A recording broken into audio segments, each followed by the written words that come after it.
Hi. So നമ്മുടെ exams അല്ലേ വളരെ നമ്മുടെ അടുത്തിരിക്കുകയാണ്.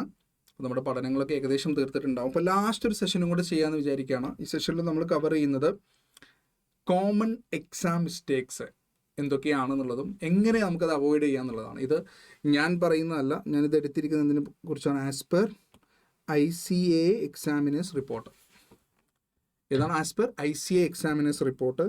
നമ്മൾ എക്സാമിനേഴ്സ് റിപ്പോർട്ട് എവിടെ ഉണ്ടാവും? നമ്മുടെ ഇപ്പോൾ സെപ്റ്റംബർ 2024 ഇൻ്റർമീഡിയറ്റ് എടുക്കുകയാണെന്നുണ്ടെങ്കിൽ അവിടെ സജസ്റ്റഡ് ആൻസേഴ്സിൻ്റെ താഴെ കണ്ടു summary of examiners comments group 1, summary of examiners comments group 2. ഇത് വേറൊന്നുമല്ല, ഈ പേപ്പേഴ്സുകൾ വാല്യൂ ചെയ്തതിൻ്റെ ബേസിസിൽ ഇത് വാല്യൂ ചെയ്യുന്ന ആളുകൾ അവരുടെ കമൻ്റ് ഇട്ടതാണ് എന്തൊക്കെയാണ് കുട്ടികൾ കൂടുതൽ മിസ്റ്റേക്സ് വരുത്തുന്നത് എന്നുള്ളതൊക്കെയാണ്. അപ്പോൾ ഇത് അറിഞ്ഞു കഴിഞ്ഞാൽ നമുക്ക് ആ മിസ്റ്റേക്സ് വരുത്താതിരിക്കാനുള്ള ഒരു കോൺഷ്യസ്നെസ് നമുക്ക് എടുക്കാൻ പറ്റും അല്ലേ. നമുക്ക് അങ്ങനെ ഒരു പ്രത്യേക സംഭവം കോൺഷ്യസ് ആയിട്ട് നമുക്ക് അതിനൊരു എഫേർട്ട് എടുക്കാൻ പറ്റും.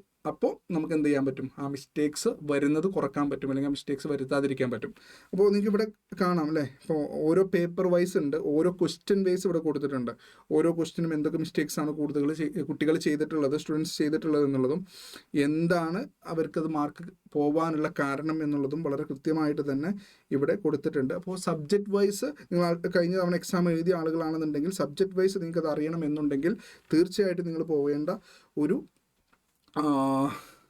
റിപ്പോർട്ടാണ് സമ്മറി ഓഫ് എക്സാമിനേഴ്സ് കമൻസ് എന്നുള്ള ഈ ഒരു ഭാഗം നിങ്ങൾ എന്തായാലും ഒന്ന് വായിക്കുക എന്നുള്ളത്. അത് ഭയങ്കര നിങ്ങളെ മിസ്റ്റേക്സ് വരുത്തിയിട്ടുണ്ടോ എന്നുള്ളത് നിങ്ങൾക്കൊന്ന് റിലേറ്റ് ചെയ്യാൻ പറ്റും.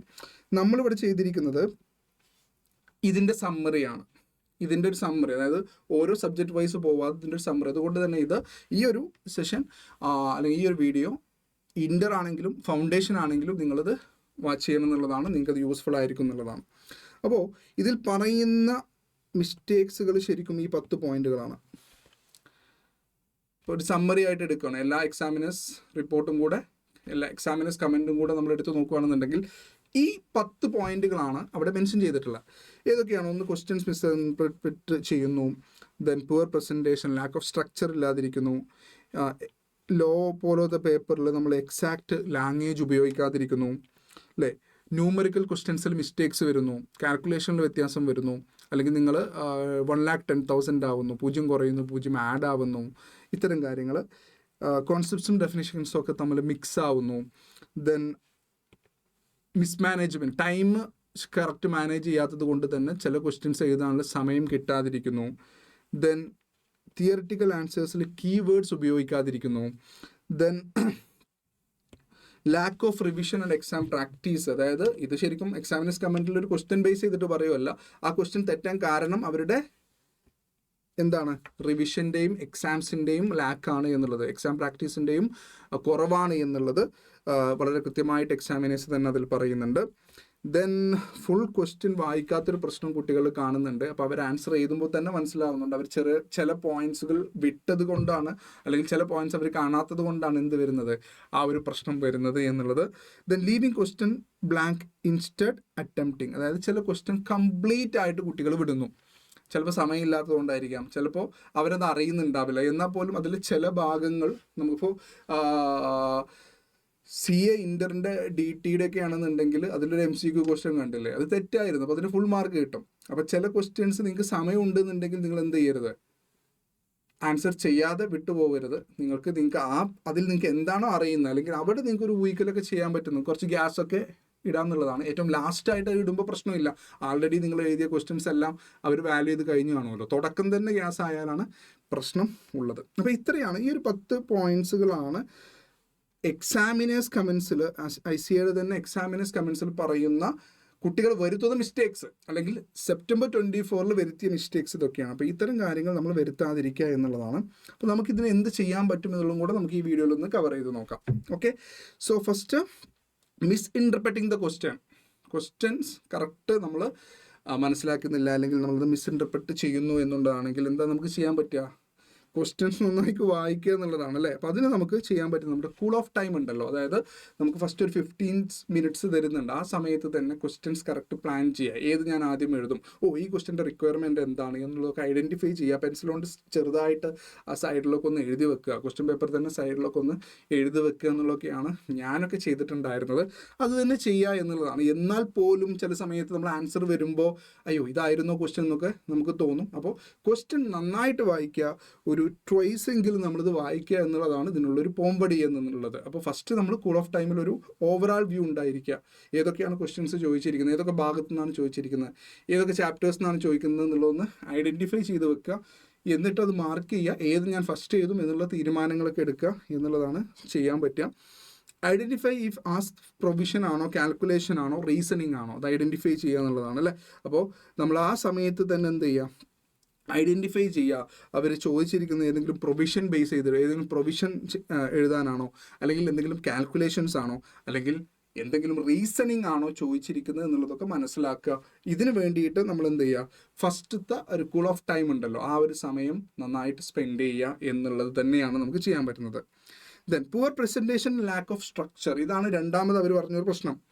പ്രസൻറ്റേഷൻ മോശമാണ്, സ്ട്രക്ചർ ഇല്ല ആൻസേഴ്സിന്. അങ്ങനെ ആകുമ്പോൾ ആൻസേഴ്സ് കണ്ടുപിടിക്കാൻ ഭയങ്കരമായിട്ട് ബുദ്ധിമുട്ടും അല്ലേ. ഇപ്പോൾ നമുക്കൊക്കെ ഇപ്പോൾ ചെറിയ ക്ലാസ്സുകളിൽ തന്നെ പല സമയത്തും നമുക്ക് മാർക്ക് കുറഞ്ഞിട്ട് നമ്മൾ എന്ത് ചെയ്യാറുണ്ട്, ടീച്ചറുടെ അടുത്ത് പോയി കാണിച്ചു കൊടുക്കാറുണ്ട്. മാം അല്ലെങ്കിൽ സർ, ഈ ക്വസ്റ്റ്യൻ്റെ ആൻസർ നമ്മളിവിടെ എഴുതിയിട്ടുണ്ട് സാർ, അത് കണ്ടില്ല എന്നൊക്കെ നമ്മൾ പറയും. ഇതിൻ്റെ പ്രശ്നം എന്താ, നമ്മൾ പ്രോപ്പർ ഒരു സ്ട്രക്ചർ ഇല്ലാതെ എഴുതിയത് കൊണ്ടാണ്. അപ്പോൾ അവിടെ ചിലപ്പോൾ നമുക്ക് അവരെന്ത് ചെയ്യും, ആ മാർക്സൊക്കെ തിരുത്തി തരും. പക്ഷെ ഇവിടെ നമുക്ക് അങ്ങനെ ഒരു സ്കോപ്പൊന്നും ഇല്ല. നമ്മൾ പ്രൊഫഷണൽ എക്സാമാണ് എഴുതുന്നത്. അപ്പോൾ നമ്മളൊരു കറക്റ്റ് നമുക്ക് അല്ലേ എങ്ങനെയാണ് എഴുതേണ്ടത് എന്നുള്ളത് നമ്മൾ ഒരുപാട് എക്സാംസുകൾ എഴുതിയിട്ടുണ്ട്. ഇപ്പോൾ ട്രിപ്പിൾ ആണെന്നുണ്ടെങ്കിൽ എത്രയോ നമ്പർ ഓഫ് എക്സാംസ് നമ്മൾ ആൾറെഡി എഴുതിയിട്ടുണ്ട്. അതിൻ്റെ ബേസിസിൽ അല്ലെങ്കിൽ സജസ്റ്റഡ് ആൻസേഴ്സിൽ തന്നെ നമുക്ക് പറഞ്ഞു തരുന്നുണ്ട് എങ്ങനെയാണ് അതിൻ്റെ സ്ട്രക്ചർ, കാര്യങ്ങളൊക്കെ പറഞ്ഞു തരുന്നുണ്ട്. അപ്പോൾ ആ ഒരു സ്ട്രക്ചർ മെയിൻറ്റെയിൻ ചെയ്യുക എന്നുള്ളതാണ് അല്ലേ. മറ്റൊരാളാണല്ലോ നമ്മുടെ ബുക്ക് ഇത് നോക്കുന്നത്, അവർക്കൊരു കീ ഉണ്ടാവുമല്ലോ, ഒരു ആൻസർ കീ കൊടുത്തിട്ടുണ്ടാവുമല്ലോ. അപ്പോൾ ആൻസർ കീ ഇൻസ്റ്റിറ്റ്യൂട്ട് ഒരു മോഡൽ ഉണ്ടാവുമല്ലോ, ആ മോഡൽ തന്നെ കീപ്പ് ചെയ്യുക. ആവശ്യമില്ലാത്ത വാശികൾ ഇവിടെ ഒഴിവാക്കുക എന്നുള്ളതാണ് എനിക്ക് പറയാനുള്ളത്. ഹെഡിങ്, എക്സ്പ്ലനേഷൻ, കാൽക്കുലേഷൻ, കൺക്ലൂഷൻ എന്നുള്ള രീതിയിൽ തന്നെ പോവുക എന്നുള്ളതാണ് അല്ലെ. ഒരു പ്രോപ്പർ ഫോമാറ്റ് ഉണ്ടാക്കുക, ഒരു സ്ട്രക്ചേർഡ് ഫോമാറ്റ് ഉണ്ടാക്കുക. ആ ഫോമാറ്റിൽ തന്നെ കീപ്പ് ചെയ്ത്, നിങ്ങളിപ്പോൾ തന്നെ ഫോർമാറ്റ് മാറ്റണം എന്നല്ല. ചില കുട്ടികളുണ്ട്, ഒന്നാമത്തെ ക്വസ്റ്റ്യൻ ഒരു രീതി ചെയ്യും, രണ്ടാമത്തെ ക്വസ്റ്റ്യൻ കമ്പ്യൂട്ടേഷൻ തന്നെ ചിലപ്പോൾ അക്കൗണ്ട്സ് പോലത്തെ പേപ്പർ ആയിരിക്കും, പല ക്വസ്റ്റ്യൻസും പല രീതിയിൽ ചെയ്യും. ഇനിയിപ്പോൾ ലോ പോലത്തെ പേപ്പർ ആണെങ്കിൽ പല ക്വസ്റ്റ്യൻസും പല രീതിയിൽ ചെയ്യുമ്പോൾ ഇത് നോക്കുന്ന ആൾക്കൊരു കൺഫ്യൂഷൻ ആവും അല്ലേ. അപ്പം അത്തരം കൺഫ്യൂഷൻസ് ഒഴിവാക്കാതിരിക്കാനുള്ള ഒരു കോൺഷ്യസ് എഫേർട്ട് നിങ്ങളുടെ ഭാഗത്തു നിന്ന് ഉണ്ടാവണം എന്നുള്ളതാണ് പറയുന്നത്. ദെൻ അടുത്ത എന്താണ്, write in points instead of long paragraph. വളരെ ഇമ്പോർട്ടൻ്റ് ആണ്. എപ്പോഴും പോയിന്റ് ബൈ പോയിന്റ്സ് ആയിട്ട് തന്നെ എഴുതാൻ ശ്രമിക്കുക. വലിയ പാരഗ്രാഫ് എഴുതി അതിൽ നിന്ന് ഒരുപാട് സമയം എടുത്ത് അതിൽ ആൻസർ ഉണ്ടോ എന്ന് നോക്കേണ്ട ഒരു ഇത് ആർക്ക് കൊടുക്കരുത്, അങ്ങനെ ഒരു ബുദ്ധിമുട്ട് ആർക്ക് കൊടുക്കരുത്, വാല്യൂർക്ക് കൊടുക്കരുത് എന്നുള്ളതാണ്. ഏതെങ്കിലും പോയിന്റ്സ് വാല്യൂർ കാണണം എന്ന് നിങ്ങൾ വിചാരിക്കുന്ന പോയിന്റ്സുകളുടെ പെൻസിൽ കൊണ്ട് അണ്ടർലൈൻ ചെയ്തോ, അവനത് കാണട്ടെ അല്ലേ, അവരത് കാണട്ടെ, അദ്ദേഹം അത് കാണട്ടെ. അപ്പോൾ അത് കണ്ടതുകൊണ്ട് നമ്മളുടെ മാർക്ക് ചിലപ്പോൾ ഒരു മാർക്ക് കൂടിയാലേ 39, 40 ആവാം, 199, 200 ആവാം, 59, 60 ആവാം. ഇതിനൊക്കെ ചിലപ്പോൾ അത് കാരണമാവും. അപ്പോൾ അതുകൊണ്ട് ആ ഒരു ഭാഗം നിങ്ങൾ ശ്രദ്ധിക്കുക. Write in points instead of long paragraph. Follow prescribed format in financial statements. അതായത് അക്കൗണ്ട്സിലൊക്കെ എപ്പോഴും വരുന്ന ഒരു പ്രശ്നമാണ്. ഫൈനാൻഷ്യൽ സ്റ്റേറ്റ്മെൻറ്റ്സിലൊക്കെ പ്രിസ്ക്രൈബ്ഡ് ഫോർമാറ്റ് ഉണ്ട്. ഷെഡ്യൂൾ 3 ആണെങ്കിൽ ആ ഫോർമാറ്റിൽ തന്നെ ചെയ്യണം. ഓരോന്നിനും പ്രിസ്ക്രൈബ് ഫോർമാറ്റിൽ തന്നെയാണ് ICAയുടെ മെറ്റീരിയൽസിൽ നമുക്ക് തന്നിട്ടുള്ളത്. അപ്പോൾ ആ ഫോർമാറ്റ് കീപ്പ് ചെയ്യുക എന്നുള്ളത് വളരെ വളരെ ഇമ്പോർട്ടൻ്റ് ആണ്. അപ്പോൾ അത് മാറ്റരുത്. നിങ്ങൾ എന്ത് ചെയ്യുക, അത് ഇൻസ്റ്റിറ്റ്യൂട്ടിൻ്റെ മോഡൽ തന്നെ. ഇൻസ്റ്റിറ്റ്യൂട്ടാണ് നമുക്ക് എക്സാംസ് നടത്തുന്നത്, ഇൻസ്റ്റിറ്റ്യൂട്ടാണ് ഇത് വാല്യൂ ചെയ്യുന്നത്. അപ്പോൾ ഇൻസ്റ്റിറ്റ്യൂട്ട് പറയുന്ന രീതിയിൽ അവർക്കൊരു ആൻസർ കീയും കാര്യങ്ങളൊക്കെ ഉണ്ട്. ആ കീയിലുള്ള ഇത് നിങ്ങൾക്കറിയാലോ, ഒരിക്കലും ഒരു ഫാക്കൽറ്റി വന്നിട്ട് ഇത് വാല്യൂ ചെയ്യുന്നില്ല. Faculty as per institute policy ഫാക്കൽറ്റീസിന് എന്ത് ചെയ്യാൻ പറ്റില്ല, വാല്യൂ ചെയ്യാൻ പറ്റൂല. അപ്പോൾ ആരത് വാല്യൂ ചെയ്യുന്നത്, ഇത് പ്രോപ്പർ കീ കൊടുത്തിട്ട് ആ കീയിലെ ബേസ് ചെയ്തിട്ട് വാല്യൂ ചെയ്യുന്നു. അപ്പോൾ കീയിലുള്ളാവുന്ന കാര്യങ്ങൾ തന്നെ വരുത്താൻ നോക്കുക. നിങ്ങൾ നിങ്ങളുടേതായിട്ടുള്ള എക്സ്ട്രാ കാര്യങ്ങളും ഒന്നും വരുത്താതിരിക്കാൻ ശ്രമിക്കുക എന്നുള്ളതാണ്. പ്രത്യേകിച്ച് ഡിസ്ക്രിപ്റ്റീവ് ക്വസ്റ്റ്യൻ, ഇപ്പോൾ ഫൗണ്ടേഷൻ കേസ് ആണെന്നുണ്ടെങ്കിൽ അക്കൗണ്ട്സ് ലോ പേപ്പേഴ്സിലാണ് നിങ്ങളിത് ശ്രദ്ധിക്കേണ്ടത്. ദെൻ മൂന്നാമത്തെ പ്രശ്നം എന്താണ്, ignoring the exact language of the law. ലോയിൽ അല്ലേ. ഇപ്പോൾ ധന്യ മാമിൻ്റെ ക്ലാസ്സിലാണെങ്കിലും ഷാൻ സാറിൻ്റെ ക്ലാസ്സിലൊക്കെ ആണെന്നുണ്ടെങ്കിലും നമ്മൾ മുസമിൽ സാറിൻ്റെ ക്ലാസ്സിലാണെങ്കിലും അവർ കൃത്യമായിട്ട് നിങ്ങളോട് പറഞ്ഞിട്ടുണ്ടാവും ലോയുടെ ലാംഗ്വേജ് ഉപയോഗിക്കുന്നതിൻ്റെ അല്ലേ ആ ഒരു ഇമ്പോർട്ടൻസ് പറഞ്ഞിട്ടുണ്ടാവും. അപ്പോൾ അത് കീപ്പ് ചെയ്യുക എന്നുള്ളതാണ് വളരെ ഇമ്പോർട്ടൻ്റ് ആണ്, വളരെ ഇമ്പോർട്ടൻ്റ് ആണ്. അതിന് പ്രത്യേകം മാർക്സ് തന്നെ, കാരണം കീയിൽ അതാ ഉണ്ടാവുക, ആൻസർ കീയിൽ അതാ ഉണ്ടാവുക. അപ്പോൾ അത് നിങ്ങൾ ശ്രദ്ധിക്കണം. Use legal terminology and quote relevant section. അപ്പോൾ സെക്ഷൻസ് നിങ്ങൾ ഇനി ഇതിനായിട്ട് പഠിക്കണം എന്നല്ല പറയുന്നത്, ഓർമ്മയുള്ള സെക്ഷൻസ് കോട്ട് ചെയ്യാം. കമ്പനീസ് ആക്ടിൻ്റെയും ഇൻകം ടാക്സ് ആക്ടിൻ്റെയും LLP ആക്ടിൻ്റെയും കേസിൽ ഇത് വളരെ ഇമ്പോർട്ടൻ്റ് ആണ്. നിയമങ്ങൾ പറയുന്ന കേസിൽ അത് വളരെ ഇമ്പോർട്ടൻ്റ് ആണ്. ലീഗൽ ടെർമിനോളജി യൂസ് ചെയ്യാൻ ശ്രമിക്കുക എന്നുള്ളതൊക്കെയാണ്. അതൊക്കെ ഒരു പ്രശ്നമായിട്ട് ഈ ഒരു എക്സാമിനേഴ്സ് കമൻറ്റിൽ വളരെ കൃത്യമായിട്ട് പറയുന്നുണ്ട്. ജനറലൈസ്ഡ് ആൻസേഴ്സ് എഴുതുന്നത് എന്ത് ചെയ്യുക, ഒഴിവാക്കിയിട്ട് സ്പെസിഫിക് ആയിട്ടുള്ള ആക്യുറേറ്റ് ആയിട്ടുള്ള ആൻസേഴ്സ് തന്നെ എഴുതുക. നമ്മൾ +1 +2 അല്ലെങ്കിൽ ഡിഗ്രി ഒക്കെ പഠിക്കുന്ന സമയത്താണ് എന്നുണ്ടെങ്കിൽ നമുക്ക് അറിയുന്നൊരു പോയിന്റ് ഉണ്ടാകും, അത് വെച്ച് നമ്മളങ്ങ് കാച്ചും അല്ലേ, നമ്മളങ്ങ് എഴുതും, ഒരു പേജൊക്കെ അങ്ങ് എഴുതും, വീണ്ടും എഴുതിയത് തിരിച്ചും മറിച്ചൊക്കെ എഴുതിയിട്ട് അങ്ങ് എഴുതും. അത്തരം ഗ്യാസുകൾ ഇവിടെ വർക്കൗട്ട് ആവില്ല. എന്ത് ചെയ്യണം, വളരെ സ്പെസിഫിക് ആയിട്ടുള്ള ക്വസ്റ്റ്യൻസ് ആയിരിക്കും ഇവിടെ ഉണ്ടാവുക. അപ്പോൾ ആ സ്പെസിഫിക് ആയിട്ടുള്ള ആൻസേഴ്സ് ആക്യുറേറ്റ് ആയിട്ടുള്ള ആൻസേഴ്സ് തന്നെ കൊടുക്കുക. ഒരുപാട് എഴുതി എന്നുള്ളത് കൊണ്ട് നിങ്ങൾക്ക് മാർക്ക് കിട്ടൂല. ചോദിച്ച ചോദ്യത്തിന് ക്വസ്റ്റ്യൻ്റെ റിക്വയർമെൻറ്റിനനുസരിച്ച് നിങ്ങൾ എന്ത് ചെയ്യുക, ആൻസർ കൊടുക്കുക എന്നുള്ളതാണ് നമ്മൾ ചെയ്യേണ്ടത്. അടുത്തൊരു മിസ്റ്റേക്ക് പറഞ്ഞത് ന്യൂമറിക്കൽ കാൽക്കുലേഷൻസ് ആണ്. ഇത് എപ്പോഴും സംഭവിക്കുന്നതാണ് നമുക്കൊക്കെ അല്ലേ. നമുക്ക് ഒരുപാട് എക്സാംസ് എഴുതിയൊക്കെ തന്നെയാണത് നമുക്ക് എന്ത് ചെയ്യാൻ പറ്റുക, കവർ ചെയ്യാൻ പറ്റുക. ഈച്ച് സ്റ്റെപ്പ് അല്ലേ, അപ്പോൾ നമ്മൾ അവിടെ ചെയ്യേണ്ട കവർ ചെയ്യാൻ പറ്റുന്നൊരു കാര്യം എന്താണ്, സ്റ്റെപ്പ് കറക്റ്റായിട്ട് എഴുതുക അല്ലേ. ഈച്ച് സ്റ്റെപ്പ് ക്ലിയർ ആക്കിയിട്ട് എഴുതി കഴിഞ്ഞാൽ ഇനിയും നമ്മുടെ കാൽക്കുലേഷൻ തെറ്റിക്കഴിഞ്ഞാലും സ്റ്റെപ്പ് മാർക്കെങ്കിലും കിട്ടും അല്ലേ, നമുക്ക് സ്റ്റെപ്പ് മാർക്ക് കിട്ടും. അപ്പോൾ ആ സ്റ്റെപ്പ് മാർക്ക് കിട്ടാൻ വേണ്ടിയിട്ട് even if the final answer is incorrect you still get marks for the approach. അപ്പോൾ അപ്രോച്ച് കൃത്യമായിട്ട് കാണിച്ചു കൊടുക്കുക, സ്റ്റെപ്സ് കറക്റ്റായിട്ട് കാണിച്ചു കൊടുത്താൽ അവിടെ നമുക്ക് എന്ത് ചെയ്യാൻ പറ്റും, അതിൻ്റെ ഒരു ബെനിഫിറ്റ് ഉണ്ടാവും എന്നുള്ളത് നമ്മളൊന്ന് ശ്രദ്ധിക്കുക എന്നുള്ളതാണ് അവിടെ പറയാനുള്ളത്. So mixing up okay mistakes in numerical question always include working notes. ഇതൊക്കെ നിങ്ങൾ ഒരുപാട് എക്സാംസ് എഴുതിയാണ് അല്ലേ, ഇതൊക്കെ നമ്മൾ എപ്പോഴും പറയുന്ന കാര്യങ്ങൾ തന്നെയാണ്. ഇത് തന്നെയാണ് ഇപ്പോഴും സ്റ്റുഡൻസ് ചെയ്യാത്തത് എന്നല്ല ഇതിൻ്റെ അർത്ഥം അല്ലേ. എക്സാമിനേഴ്സ് റിപ്പോർട്ടിൽ ഇത് വരുന്നുണ്ടെങ്കിൽ അതല്ലേ അതിൻ്റെ അർത്ഥം. Then mixing up concepts and definitions, ഇത് അടുത്തൊരു പ്രശ്നമാണ്. അപ്പോൾ ഇത് നമ്മൾ ശരിക്കും പഠിക്കുന്ന സമയത്ത് ചെയ്യേണ്ട കാര്യമാണ്. അപ്പോൾ ഇതിൻ്റെ കുറവുണ്ട് എന്നുള്ളതാണ് എക്സാമിനേഴ്സ് പറയുന്നത്. അപ്പോൾ കുട്ടികൾക്ക് ശരിക്കും കോൺസെപ്ച്വൽ ക്ലാരിറ്റി കുറവുണ്ട്, അവർക്ക് ചില ഡെഫിനിഷൻസും കോൺസെപ്റ്റൊക്കെ അങ്ങോട്ടും ഇങ്ങോട്ടും ഇത് ചെയ്യുന്നുണ്ട്. അപ്പോൾ അതിനെന്ത് ചെയ്യുക, കമ്പാരിസൺ ചാർട്ടും സിമിലർ കോൺസെപ്റ്റുകളൊക്കെ ഇത് ചെയ്യുന്നുണ്ടെങ്കിൽ ഇത്തരം കാര്യങ്ങളൊക്കെ ചെയ്യുക എന്നുള്ളതാണ്. ഫ്രീക്വൻ്റ് ആയിട്ട് റിവൈസ് ചെയ്യുക എന്നൊക്കെയാണ് അവർ പറയുന്നത് അല്ലേ. നിങ്ങൾ ആൾറെഡി ചെയ്തിട്ടുണ്ടാവും, ഞാൻ പ്രത്യേകം പറയുന്നില്ല. ദെൻ ടൈം മിസ്മാനേജ്മെൻറ്റ് വളരെ ഇമ്പോർട്ടൻ്റ് ആണ്. അപ്പം അക്കൗണ്ട്സിലൊക്കെ ആണെന്നുണ്ടെങ്കിൽ സിംഗിൾ എൻട്രി എന്നുള്ളൊരു ചാപ്റ്ററൊക്കെ ഉണ്ട്. അപ്പോൾ അതൊക്കെ ചെയ്യുമ്പോൾ നമ്മളിങ്ങനെ ടെംപ്റ്റ് ചെയ്യിപ്പിക്കും, ഇത് ഇപ്പോൾ കിട്ടും. അപ്പോൾ നമ്മൾ എപ്പോഴും നമ്മുടെ വാച്ചിൽ സമയം ഒന്ന് നോക്കിയിരിക്കണം അല്ല. ഒരു മാർക്കിന് നമുക്കൊരു 1.8 മിനിറ്റ്സ് ഇതാണ് നമുക്ക് ചെയ്യാൻ പറ്റുക. കുറച്ചൊക്കെ അങ്ങോട്ടും ഇങ്ങോട്ടും മാറിയാലും കുഴപ്പമില്ല. അത് കരുതിയിട്ട് ചില ചെറിയ ക്വസ്റ്റ്യൻസ് ഉണ്ടാകും, 1.8 ആയിട്ടില്ല, കുറച്ച് നേരം ഫ്രീ ആവട്ടെ, അങ്ങനെ വിചാരിക്കും ചെയ്യരുത്. അപ്പോൾ ചെയ്യാൻ പറ്റുന്നത് എന്താണ്, ചില ക്വസ്റ്റ്യൻസ് നിങ്ങൾ ട്രാക്ക് ചെയ്യണം. സിംഗിൾ എൻട്രി പോലത്തെ ക്വസ്റ്റ്യൻസ് ആൻസർ ചെയ്യുമ്പോൾ, അതിലെ ക്വസ്റ്റ്യൻസൊക്കെ ആൻസർ ചെയ്യുമ്പോൾ നന്നായിട്ട് ശ്രദ്ധിക്കണം. വലിയ ക്വസ്റ്റ്യൻസ് ആൻസർ ചെയ്യുമ്പോൾ നന്നായിട്ട് ശ്രദ്ധിക്കണം. ഇൻ്റർലാണെന്നുണ്ടെങ്കിൽ കൺസോൾട്ടേഷൻ, അമാൽഗമേഷൻ ഒക്കെ ചെയ്യുമ്പോൾ നന്നായിട്ട് ശ്രദ്ധിക്കണം. അവിടെ നിങ്ങളൊരു ടൈം ഫിക്സ് ചെയ്യണം. ആ ടൈം കഴിഞ്ഞാൽ നിങ്ങൾ അടുത്ത ക്വസ്റ്റ്യനിലോട്ട് പോയിരിക്കണം. ദെൻ ബാക്കി ക്വസ്റ്റ്യൻ എഴുതി കഴിഞ്ഞതിന് ശേഷം സമയം ഉണ്ടെങ്കിൽ മാത്രം തിരിച്ചു വരിക. എന്നാലേ നമുക്ക് ബാക്കിയുള്ള അറിയുന്ന ക്വസ്റ്റ്യൻസും കൂടെ ആൻസർ ചെയ്യാൻ പറ്റുള്ളൂ. അല്ല എന്നുണ്ടെങ്കിൽ നമ്മളിവിടെ സ്റ്റെക്കായി പോകും. പിന്നെ നമ്മുടെ ടെൻഷൻ കൂടും, അയ്യോ ഇനി ഇത്ര എഴുതാനുണ്ട്, ഇത്ര സമയമേ ഉള്ളൂ എന്നുള്ള ടെൻഷനും കാര്യങ്ങളൊക്കെ വരും. സോ ഇത് മുൻകൂട്ടി പ്ലാൻ ചെയ്തിട്ട് പോവുക. ഇതൊരു പ്രൊഫഷണൽ എക്സാം ആണ്. It will not be that easy. ഭയങ്കര ഈസി ആയിട്ട് നമുക്ക് എന്ത് ചെയ്യാൻ പറ്റില്ല, ഇത് ക്ലിയർ ചെയ്യാൻ പറ്റൂല. അപ്പോൾ ഭയങ്കര ഈസി എക്സാം ആയിരിക്കൂല. അപ്പോൾ ഇത്തരം കാര്യങ്ങളൊക്കെ നമ്മൾ പ്രാക്ടീസ് ചെയ്ത് ഇത് ആൾറെഡി മുൻകൂട്ടി കണ്ടു വേണം നമ്മൾ എക്സാമിന് പോകാൻ വേണ്ടിയിട്ട്. അപ്പോൾ ടൈം അലോക്കേറ്റ് ചെയ്യുക ഓരോ മാർക്സിനും. നമ്മൾ 5 മാർക്ക് ക്വസ്റ്റ്യൻ 30 മിനിറ്റ്സ് അതൊന്നും ഒരിക്കലും ചെയ്യാൻ പാടില്ല. എക്സാമ്പിളാണ്. If stuck move the next question and return later. എവിടെ സ്റ്റക്ക് ആയാൽ അത് വെച്ചുകൊണ്ടിരിക്കരുത്, സങ്കടപ്പെട്ടുകൊണ്ടിരിക്കരുത്. അടുത്ത ക്വസ്റ്റ്യൻ ചിലപ്പോൾ നിങ്ങൾക്ക് ഏറ്റവും അറിയുന്ന ചാപ്റ്റർ ആയിരിക്കും, നിങ്ങൾ ഭയങ്കര സ്കോർ ചെയ്യണമെന്ന് വിചാരിച്ച ചാപ്റ്റർ ആയിരിക്കും, പക്ഷേ ക്വസ്റ്റ്യൻ ടഫായി പോയി, അല്ലെങ്കിൽ നിങ്ങൾക്ക് ആ സമയത്ത് ചില കാര്യം വർക്കാവുന്നില്ല. നേരെ അടുത്ത ക്വസ്റ്റ്യൻ ചെയ്തു തുടങ്ങുക, സ്പേസ് വിടുക, അടുത്ത ക്വസ്റ്റ്യനിലോട്ട് മൂവ് ഓൺ ചെയ്യുക. പിന്നെ സമയമുണ്ടെങ്കിൽ തിരിച്ചു വന്നോ, അല്ലാതെ ഇവിടെ തന്നെ നിങ്ങൾ വാശി പിടിക്കരുത്, ആവശ്യമില്ലാത്ത വാശി പിടിക്കരുത്. അത് ഭയങ്കര ഇമ്പോർട്ടൻ്റ് ആണ്. ഈഗോ വർക്കാവരുത്. Okay. Then not using keywords in theoretical answers. ഇപ്പോൾ ഓഡിറ്റ്, ലോ, SM, ഇപ്പോൾ ഇൻ്ററിൻ്റെ കേസാണെന്നുണ്ടെങ്കിൽ ഓഡിറ്റും ലോയും സ്ട്രാറ്റജിക് മാനേജ്മെൻറ്റും, അതുപോലെ ഫൗണ്ടേഷൻ്റെ കേസിലാണെങ്കിൽ ലോ. ഇതിലൊക്കെ ടെക്നിക്കൽ വേർഡ്സ്, ടെക്നിക്കൽ ടേംസും കീവേഡ്സും ഉപയോഗിക്കുക എന്നുള്ളത് വളരെ ഇമ്പോർട്ടൻ്റ് ആണ് അല്ലേ. ക്ലാസ്സിൽ ഇത് കൃത്യമായിട്ട് നിങ്ങൾക്ക് പറഞ്ഞു തന്നിട്ടുണ്ടാവും. അപ്പോൾ നമ്മളത് എഴുതുമ്പോൾ തന്നെ ശീലിച്ച് പോകണം എന്നുള്ളതാണ്. അപ്പോൾ നിങ്ങൾ ചെയ്തിട്ടുണ്ടാവും തന്നെയാണ്. അപ്പോൾ അത് മാറ്റേഴ്സ് എന്നുള്ളത് മനസ്സിലാക്കുക. ഇതാണ് സെപ്റ്റംബർ 24 വന്ന ഒരു മിസ്റ്റേക്സ് ആയിട്ട് പറയുന്നത്.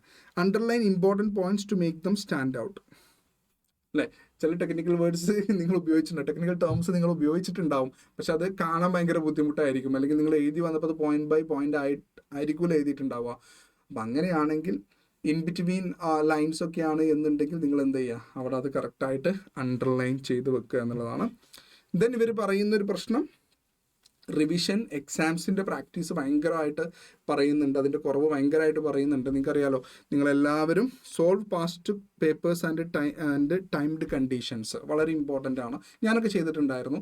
ഒരു സ്റ്റോപ്പ് വാച്ച് അല്ലെങ്കിൽ ടൈം നോക്കിയിട്ട് കറക്റ്റ് എക്സാം ടൈമിൽ തന്നെ ഒരു റിഹേഴ്സൽ നടത്തി നോക്കുക എന്നുള്ളതൊക്കെ നമ്മൾ ചെയ്തിട്ടുണ്ടായിരുന്നു. എങ്കിൽ അതിനുള്ള സമയമൊന്നുമില്ല. നിങ്ങൾ ആൾറെഡി ചെയ്ത ആളുകളുണ്ടാവും. നമ്മൾ ആൾറെഡി ഇത്തരം ഇൻഫർമേഷൻസൊക്കെ നിങ്ങളോട് പറഞ്ഞിട്ടുള്ളതാണ്. സ്റ്റിൽ നിങ്ങൾക്ക് അക്കൗണ്ട്സ് ഒക്കെയാണല്ലോ നമ്മുടെ ഏറ്റവും ഇമ്പോർട്ടൻ്റ് എക്സാം. ഫസ്റ്റ് എക്സാം എന്ന് പറഞ്ഞാൽ ഇൻ്റർ ആണെങ്കിലും ഫൗണ്ടേഷൻ ആണെങ്കിലും അക്കൗണ്ട്സ് ആണ്. അപ്പോൾ ആ ഒരു എക്സാം നല്ലതാവുക, അല്ലെങ്കിൽ ആ സമയം ആ ഒരു എക്സാം നന്നായിട്ട് പെർഫോം ചെയ്യാൻ പറ്റുക, നമുക്ക് അറിയുന്നത് എഴുതാൻ പറ്റുക എന്ന് വളരെ നല്ല കാര്യമാണ്. അപ്പോൾ അതിന് വേണ്ടിയിട്ട് ഒരു എക്സാംസ് ഇനിയാണെങ്കിലും ഒരു ടൈംഡ് കണ്ടീഷനിലൊരു പ്രാക്ടീസ് ചെയ്ത് നോക്കുന്നത് വളരെ ഇമ്പോർട്ടൻ്റ് ആയിരിക്കും. ഏതെങ്കിലും ഒരു സജസ്റ്റ് ആൻസേഴ്സ് എടുത്തിട്ട് എഴുതി നോക്കുക എന്നുള്ള ഒരു question paper, past question paper എടുത്തിട്ട് ഇതാണ് നിങ്ങളുടെ എക്സാം എന്ന് വിചാരിച്ചിട്ട് നിങ്ങളൊരു എക്സാം എഴുതി നോക്കുന്നത് വളരെ നല്ലതാണ്. Then at least 2 or more 3 mock exams അല്ലേ. നമ്മൾ ഇപ്പോൾ ട്രിപ്പിളിൻ്റെ കേസാണെന്നുണ്ടെങ്കിൽ നമ്മുടെ വർക്ക് ബുക്കിലൊക്കെ എല്ലാ കഴിഞ്ഞ 2 മോക്കിൻ്റെ ക്വസ്റ്റ്യൻസൊക്കെ ആൾറെഡി ഇൻക്ലൂഡഡ് ആണ്. ഇത്തവണ നമ്മൾ ICAയുടെ ഫസ്റ്റ് മോക്കും സെക്കൻഡ് മോക്കും എക്സാംസ് നടത്തിയതാണ്. അതിന് പുറമെ തന്നെ ഫൗണ്ടേഷൻ ആണെങ്കിലും ഇൻ്റർ ആണെങ്കിലും ട്രിപ്പിളയുടെ ഒരു എക്സ്ട്രാ മോക്കും കൂടെ നിങ്ങൾ ചെയ്തിട്ടുണ്ട്. അപ്പോൾ ഈ 3 മോക്കും ചെയ്തിട്ടുണ്ടെങ്കിൽ ദാറ്റ് ഈസ് ഇനഫ്. അപ്പോൾ ഇനി ചെയ്തിട്ടില്ല, അതിന് സമയം കിട്ടാത്ത ആൾക്കാരാണെന്നുണ്ടെങ്കിൽ എന്ത് ചെയ്യുക, ഈ മോക്കിൻ്റെ ക്വസ്റ്റ്യൻസ് ഒക്കെ അവൈലബിൾ ആണ്. അപ്പോൾ നിങ്ങളൊന്ന് ചെയ്ത് നോക്കുക എന്നുള്ളതാണ്. ഇതൊരിക്കലും ഇതേ ക്വസ്റ്റ്യൻ റിപ്പീറ്റ് ചെയ്യും അല്ലെങ്കിൽ ഇതേ ക്വസ്റ്റ്യൻ ഫൈനൽ എക്സാമിന് വരും എന്ന് വിചാരിച്ചിട്ടല്ല, എക്സാമിൻ്റെ പ്രാക്ടീസിന് വേണ്ടിയിട്ടാണ്. എക്സാമിൻ്റെ ഒരു പ്രാക്ടീസിന് വേണ്ടിയിട്ട് ഇത് വളരെ ഇമ്പോർട്ടൻ്റ് ആണ്. ഇനി not reading the full questions properly, ഇതും എക്സാമിനേഴ്സ് പറഞ്ഞൊരു പ്രശ്നമാണ്. കാരണം അവർ ആൻസർ കണ്ടപ്പോൾ തന്നെ മനസ്സിലായവർക്ക് ഒരു പോയിന്റ് കൺസിഡർ ചെയ്യാതെയാണ് ഇവൻ ഈ ആൻസറൊക്കെ ചെയ്തിട്ടുള്ളത്. നിങ്ങൾ ക്വസ്റ്റ്യൻ ഫുള്ളി റീഡ് ചെയ്യുക. ചില പോയിന്റ്സുകൾ ഉണ്ടാവും തെറ്റിക്കാൻ വേണ്ടി തന്നെ കൊടുത്തിട്ടുണ്ടാവും. അത് ഐഡൻറ്റിഫൈ ചെയ്യുക, മാർക്ക് ചെയ്ത് വെക്കുക. അത് ആ ട്രാപ്പിൽ ഞാൻ വീഴില്ല എന്ന് ഉറപ്പ് വരുത്തുക എന്നുള്ളതൊക്കെയാണ് നമുക്ക് ചെയ്യാൻ പറ്റുക. Some question have multiple parts. ചിലതുണ്ടാവും അതിൻ്റെ താഴെ ഒരു അഡീഷണൽ നോട്ട്സ് ആയിട്ടും കാര്യങ്ങളൊക്കെ കൊടുത്തിട്ടുണ്ടാവും. അത് ചിലപ്പോൾ നമ്മൾ വിട്ടുപോകും. അയ്യോ ആ ക്വസ്റ്റ്യൻ ഞാൻ കണ്ടില്ല, അയ്യോ അതിൻ്റെ താഴെ അങ്ങനെ ഒരു ക്വസ്റ്റ്യൻ ഉണ്ടായിരുന്നോ. ഇതൊക്കെ നമ്മൾ സാധാരണ കുട്ടികളിൽ നിന്നും കേൾക്കുന്ന കാര്യങ്ങളാണ്. എക്സാം കഴിയുമ്പോൾ സാറേ ആ ക്വസ്റ്റ്യൻ്റെ ആ ഒരു പാർട്ട് ഞാൻ കണ്ടില്ല, ക്വസ്റ്റ്യൻ്റെ അതർ പാർട്ട് ഞാൻ കണ്ടില്ല എന്നുള്ളതൊക്കെ. No excuse for this professional exam. അപ്പോൾ ഇവിടെ നമ്മൾ എന്ത് ചെയ്യണം, ഇതിനൊക്കെ റെഡി ആയിട്ട് തന്നെ ഇരിക്കണം. ഇൻസ്റ്റിറ്റ്യൂട്ട് എല്ലാം നമുക്ക് തരുന്നുണ്ടല്ലേ, എക്സാമിനേഴ്സ് കമൻ്റ് ആയിട്ടും എന്തൊക്കെയാണ് ആളുകൾ മിസ്റ്റേക്സ് വരുത്തുന്നത് ഇതൊക്കെ നമ്മളോട് മുൻകൂട്ടി പറഞ്ഞു തരുന്നുണ്ട്. ഈ സെയിം മിസ്റ്റേക്സ് തന്നെ നമ്മൾ വീണ്ടും ചെയ്യാമെന്ന് പറഞ്ഞാൽ ദറ്റ് ഈസ് നോട്ട് ആക്സെപ്റ്റബിൾ അല്ലേ. അപ്പോൾ അതും കൂടെ ശ്രദ്ധിക്കുക എന്നുള്ളതാണ്. Then highlight key words to understand expectation നമ്മൾ പറഞ്ഞു. The leaving question blank instead of attempting, ഒരിക്കലും ചെയ്യരുത്. നമുക്ക് സമയമുണ്ട്, നമുക്ക് അത്യാവശ്യം സമയമുണ്ട്, ഇനിയും നമുക്ക് ക്വസ്റ്റ്യൻസ് ഉണ്ട്. ഇപ്പോൾ ഞാൻ ഇറങ്ങി പോവുകയല്ല ചെയ്യേണ്ടത്. എവിടെന്നെങ്കിലും ഒരു മാർക്ക് അഡീഷണൽ കിട്ടാൻ പറ്റുന്നുണ്ടോ, എവിടെന്നെങ്കിലും 2 മാർക്ക് എനിക്ക് അഡീഷണൽ ഉണ്ടാക്കാൻ പറ്റുമോ എന്നുള്ളത് നമ്മൾ നോക്കണം. മാക്സിമം ട്രൈ ചെയ്യണം. നമ്മൾ അറിയാത്ത ക്വസ്റ്റ്യനാണ്, ട്രൈ ചെയ്ത് നോക്കണം. ചിലപ്പോൾ ആ ക്വസ്റ്റ്യൻ തെറ്റാവാം, അല്ലെങ്കിൽ ആ ക്വസ്റ്റ്യൻ ഭയങ്കര ടഫായതുകൊണ്ട് ഇൻസ്റ്റിറ്റ്യൂട്ട് ചിലപ്പോൾ പറയും ആ ക്വസ്റ്റ്യൻ അറ്റൻഡ് ചെയ്തവർക്ക് ചിലപ്പോൾ ഒരു ഗ്രേസ് മാർക്ക് കിട്ടാം. സാധ്യതകളാണ്. അപ്പം നമ്മൾ ഇത്തരം സാധ്യതകളൊന്നും എന്ത് ചെയ്യാൻ പാടില്ല, നമ്മൾ വിടാൻ പാടില്ല. നമുക്ക് എന്ത് ചെയ്യാം, മാക്സിമം മാർക്സ് വാങ്ങുക എന്നുള്ളതാണ് നമ്മുടെ objective. It's A tough exam. Foundation ആയിക്കോട്ടെ ഇൻ്റർ ആയിക്കോട്ടെ, one of the tough exam in the country ആണ്. അപ്പോൾ നമ്മൾ എന്ത് ചെയ്യുക, അതിന് നമ്മൾ സില്ലി ആയിട്ട് കാണരുത്. ഇത്തരം മിസ്റ്റേക്സുകൾ നമ്മൾ വരുത്തുന്നില്ല എന്നുള്ളത് ഉറപ്പ് വരുത്തുക. ഇപ്പോഴേ അത്തരം ഒരു പ്രതിജ്ഞ എടുക്കുക. നിങ്ങളുടെ പ്രിപ്പറേഷനിൽ തന്നെ കോൺസെൻട്രേറ്റ് ചെയ്യുക. ഹെൽത്തി ആയിരിക്കുക, നന്നായിട്ട് ഉറങ്ങുകയൊക്കെ ചെയ്യുക. ദെൻ ഓവറായി ടെൻഷനും അടിക്കണ്ട. So all the best.